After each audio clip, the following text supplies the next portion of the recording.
today, and I think there's many correlations between gold and silver and Bitcoin that's produced from a proof of work. I'm not too sure of the proof of stake operation, but certainly proof of work, there's many similarities. Yes, Bitcoin is based on proof of work, and this means you have to invest some work, some energy in the product, Bitcoin, and so this is basically the intrinsic value of Bitcoin. People are often asking, what is behind Bitcoin?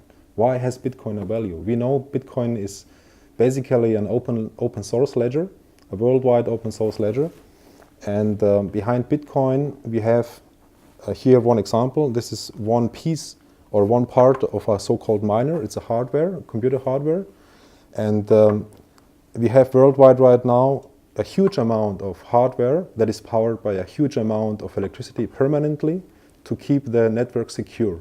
And this is basically that what is standing behind Bitcoin, the intrinsic value. Because if somebody would like to cheat or to get in the situation to cheat in the network of Bitcoin, you would have to have more than 51% of the network. So this means you would have to have hundreds of megawatts of electricity power, and to be able to make any strange things in the network. Bitcoin is extremely secure. Since 7 years, there is no single failure, basically no single proof of cheating or something like this.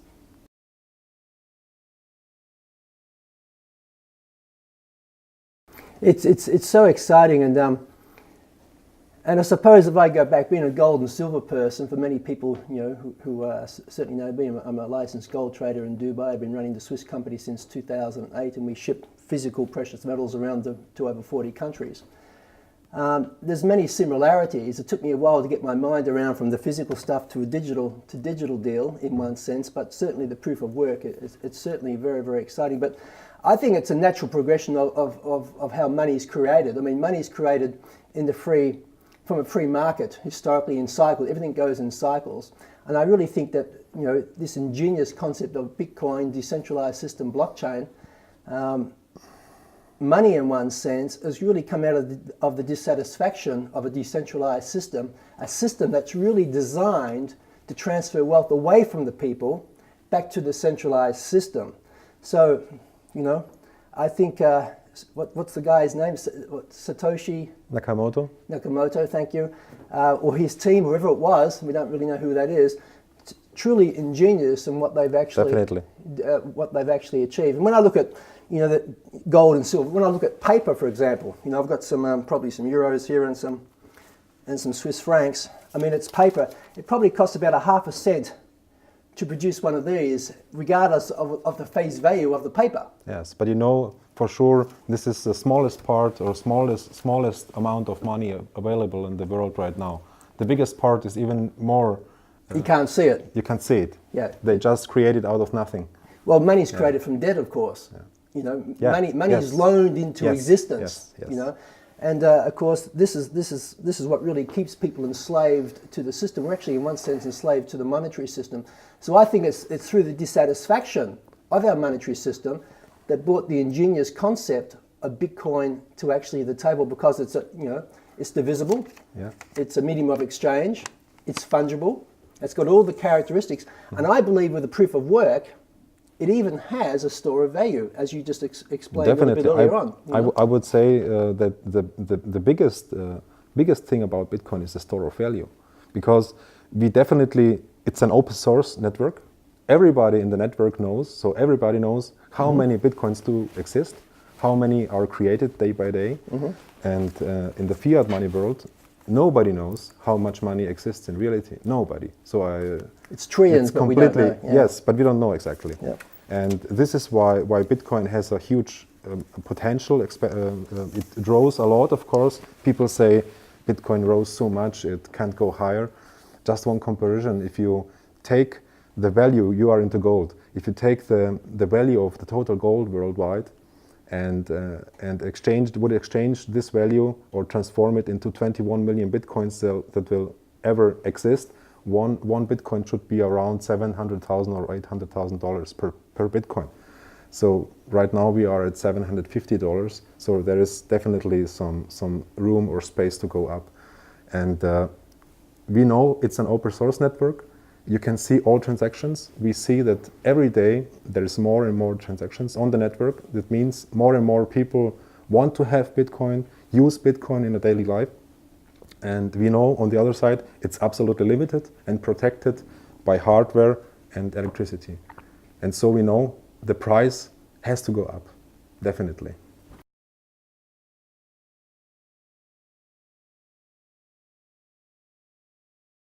I think there's about 14 million Bitcoins already mined, is that right? It's more, it's something like 60 or 70 million. I don't know the number exactly. It's 1,800 Bitcoins per day that are newly created. And what is also very interesting in the Bitcoin algorithm is that every 4 years, the amount of Bitcoins that are produced is halved. So we had in 2016, this year, a couple of months ago, we had 3,600 Bitcoins per day produced. And then I think it was in July, in one moment the production was cut off by 50%, and now it's 1,800, and in 2020 it will be 900 Bitcoins per day.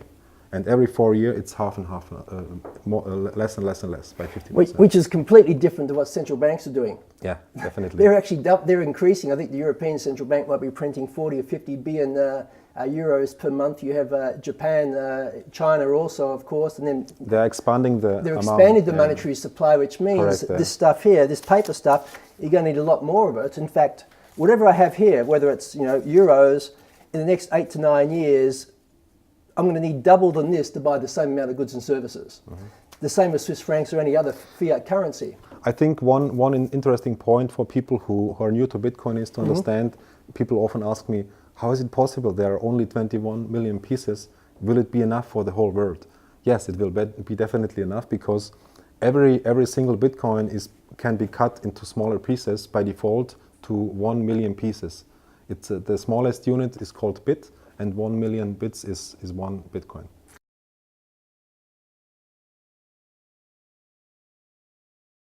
Tell me,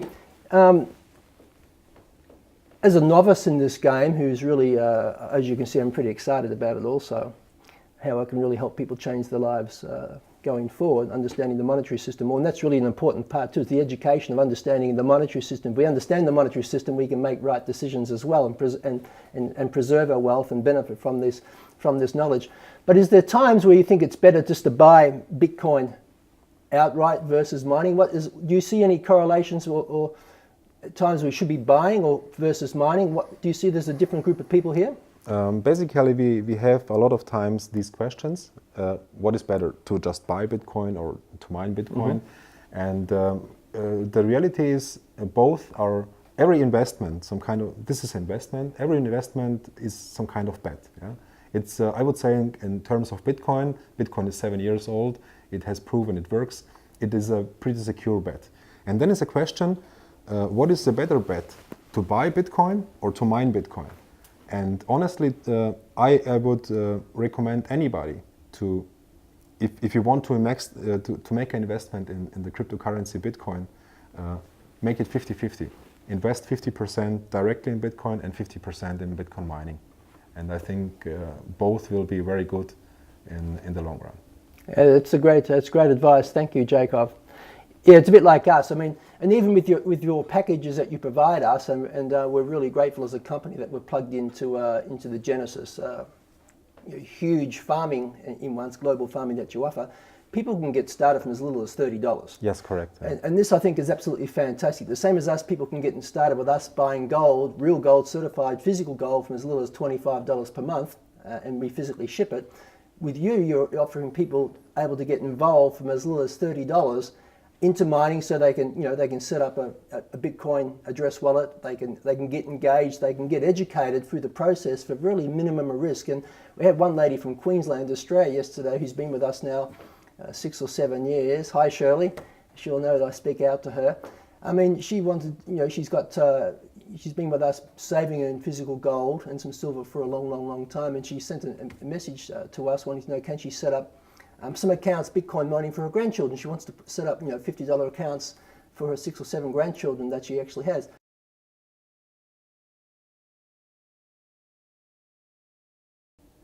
Jacob, one of the other interesting things which I like very much about the Genesis Mining company is that you'll offer multiple different contracts for different types of cryptocurrencies. But in respect to the Bitcoin contract, it's a lifetime contract, which means it has zero maturity date. Now, for people who you said there's always risk associated with things. Maybe you'd like to touch on this a bit. Yes, of course. We call our contracts for Bitcoin mining lifetime contracts because we take money, we buy hardware, plug it into, connect it to the electricity and to the internet, and these machines are supporting the Bitcoin network and producing Bitcoin and making doing the Bitcoin transactions also, and this is generating income.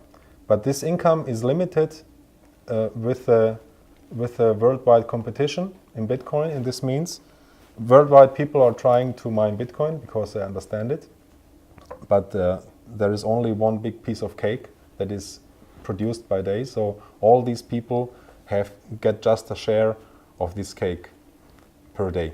So the more hash power is arising worldwide, the smaller your piece of cake gets on the one side. On the other side, the piece what you get has a market value, and this market value is also fluctuating. So you have so you basically produce something virtually, digitally, that has a market value on the one side, and you have an investment or costs, fees, a daily fees basically it's the biggest part is electricity that has to be covered. So you have to sell every day a small piece of that what you have produced to cover the costs, and these costs rise by nature through time. So in one point of time in the future, nobody knows when it will be because you have a lot of influence, market price, hash rate, difficulty, and so on. New technologies arising. In the long run, these contracts will not be lifetime contracts. It will end in a couple of years, but nobody knows exactly when the date will be and when it expires.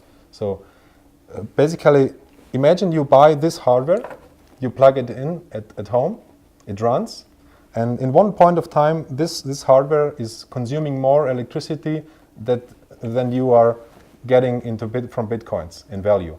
So you will just plug it, shut it off, and buy Bitcoin directly from the money you would pay for electricity, right? And this is basically what we are doing with the lifetime contracts. As long as the income that is generated covers the costs, it is profitable more than to buy Bitcoin directly. And if these expenses are higher than that what is produced, then we have to shut down the contracts. Okay, so I get this. So for our listeners who are pretty much precious metals people, gold and silver people, in one sense, if I had a physical gold mine, it's my stake of the gold mine, and I've got my capital, my machinery there, my labour in there working for it, and all of a sudden 10 other groups of people who are outside my operation want to also mine for the same amount of gold there. Of course, the amount we're getting more out each day, but I'm getting probably less because there's other people taking some as well. Correct. And then, of course, it's getting more difficult as well because the more comes out, we're going to hit granite, we're going to hit different things. So it'll get to a point where it's not going to be worth mining any particular point where I may just go and buy the gold and silver. So I see that would be the same. It's pretty similar. Pretty similar to what you're saying about Bitcoin as well, because obviously these thousands of units consume a huge amount of power, and at the same time you've got other people plugging into doing their mining as well. It's a worldwide competition. Yes. Really. It's a worldwide competition, and this worldwide competition creates basically the first natural money for the internet. It is also, you have to understand that Bitcoin is transported through the internet. Right now, if you buy something at Amazon or eBay or some other shop in the internet, you have one channel for the information, but you use a second channel, a different channel for payments. It's a banking. And with Bitcoin, you have the same channel for information and for payment. And it's also pretty amazing. It's incredible. It's the first time in history.